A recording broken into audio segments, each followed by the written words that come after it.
Hi, it is 10:30. No, it isn't. It's 10:53 p.m. It's the 3rd of July. And it's 2016. Wow. Well, we're going to try for the surgery again. July 25th. Hoping it'll work. Okay. I'm getting paler by the day. My eyes are darker. By the way, my eyes aren't wearing makeup. It's really that dark. Plus the fact that I just don't sleep because of the pain. And it's pretty horrible. Anyway, so they're doing what they call an ACDF, which is basically cervical surgery. And I am a lot of ifs and buts about it.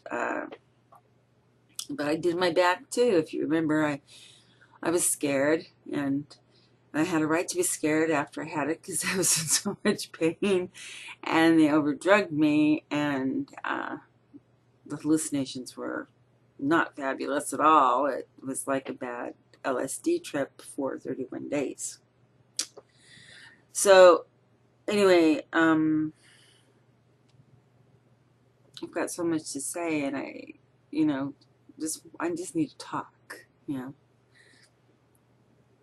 I feel like vital signs. I just need to talk. I have a problem, and one is my body. And I'm 57 years old, and I'll be 58 in September, and I'm going through a lot of anxiety. Some of it is about 5 years ago, the doctor said they didn't really expect me to make it this far. And I have. And there's prospects of me living longer looking better because of some of the new drugs that have come out. However, some of the new drugs that have come out are things that can cause cancer. Lyrica is one, and I don't need Lyrica, but I'm bringing it up because it can cause leukemia. It can destroy your whole body inside. And you have fibromyalgia to begin with, and it just gradually tears you down. So what kills you is not the fibromyalgia, of course, but it's actually the Lyrica. So what cures you, kills you. It's kind of, an old cliche, but it is actually an honest one about the pharmaceutical industry. I have been trying to get on a protocol now for 5 years, and it's with Ohio State University, and they're using people who have hypoparathyroidism like I do,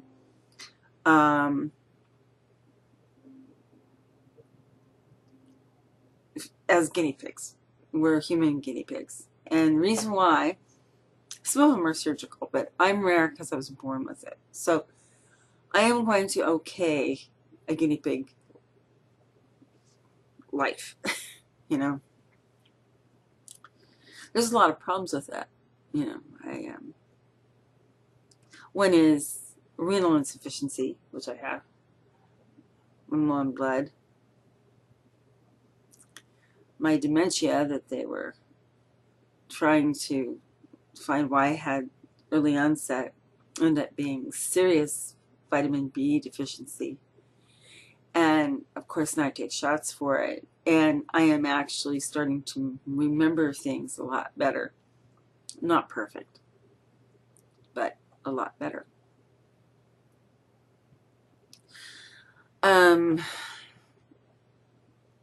Still not safe for me to drive, and not safe for anybody to have me drive. But,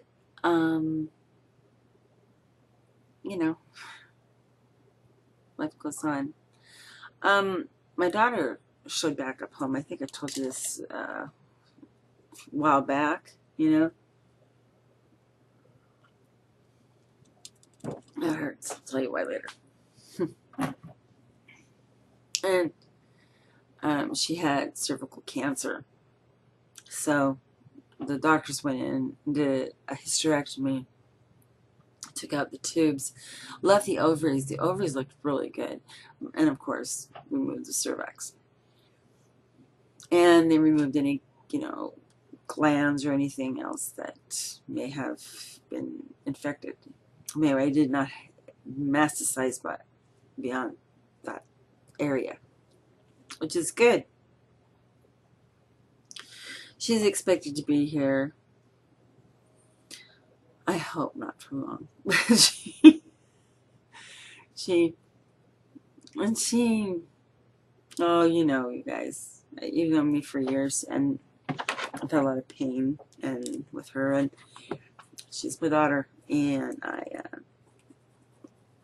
I could only turn her away for so long till she was so sick that I had to bring her home. Meanwhile, I have good friends and family and people who say they love me, yell at me, telling me that I should not bring her back.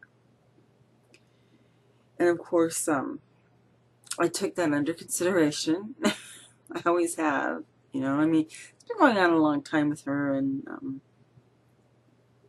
it's sad, her life is sad. It's her life. And I finally, my doctors finally got it through my head. It's her life. She ruined it. I didn't. I didn't teach her to become what she decided to become. And she had at any time to change what happened to her into something more positive. And she didn't. So instead she went on a self-destruct. It was sad. And watching her was very, very hard for me. And I never stopped looking for her. It was like never ending, which really hurt my youngest son. And because he wasn't really getting any attention from me. I was giving too much attention to one person. I was his sister. And my oldest son had his own thing going of arrogance. And he still has it. And so, there's nothing I can do about somebody and who they are. My doctor said once you have a child, they basically have their own mindset at 5. But it's up to us to finish raising them as far as getting them to adulthood and alive. So, alive is really good. And having good teachers helps, too. I always cooperated with the teachers, but my kids didn't cooperate with me. So, it just was really bad. But it was really interesting. I was listening to a couple of videos tonight, and they were very, very good. And anyway, I enjoyed them immensely. And it was on children going to funerals or wakes, and the other one was an answer to another one the other person made, and it was regarding finances and when should, why do we get in the debt we do? And I was one of those really young people who got in debt very early because I left home so damn early. And I left home before I should have, or anybody should have, anybody anywhere with any mind in their head. But anyway, I did, and got into debt like before I was 17. And I tell you, it's been like this since throughout the years. And finally, one day, it was brought to my attention that if I save 10%, or some people tithe to their churches or their favorite organization, but tithing to yourself for emergencies is okay to do.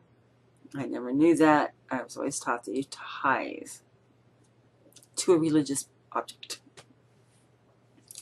That stopped. So instead I give to food banks and all that, right? Well, I'm trying to get rid of the credit cards.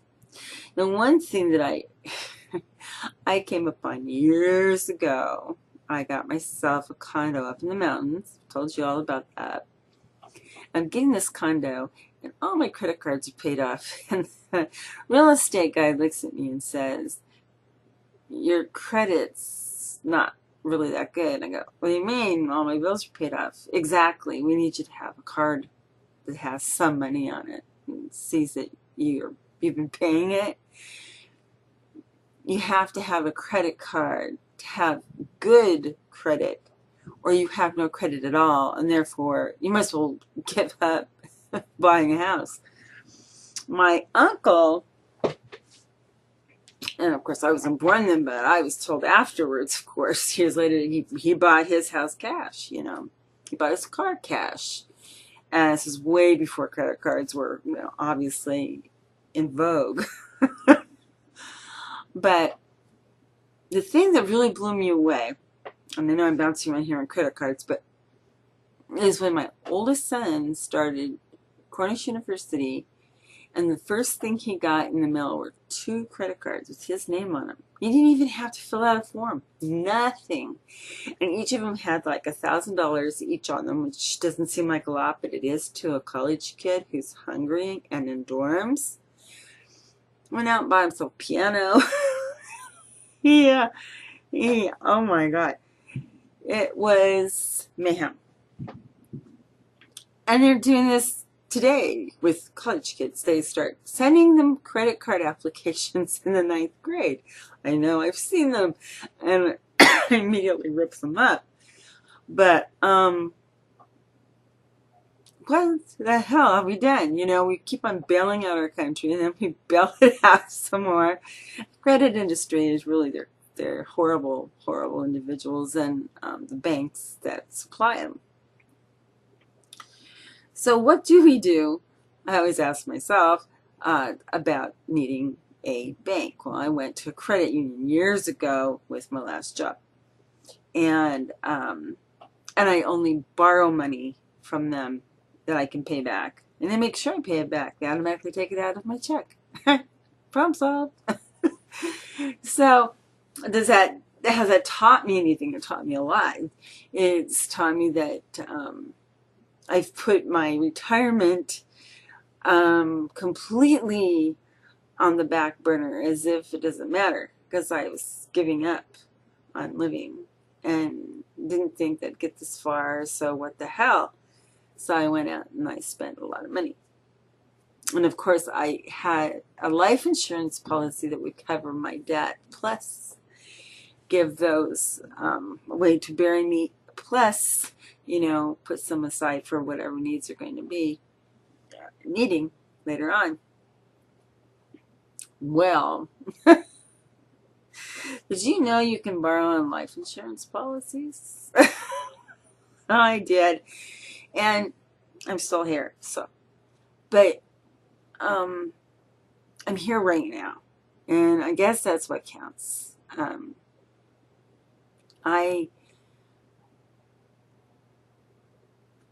It's hard sometimes. It's just hard to be sick all the time and not be out there like I used to be, and it's hard. So anyway, Ethan Bunn, otherwise Bunyip, is going to be taking the ship back over, I think, and him and Silly Tom will be running it. I'm still kind of hanging around and doing little things, not too much. I'm really tired. I I tire very easy.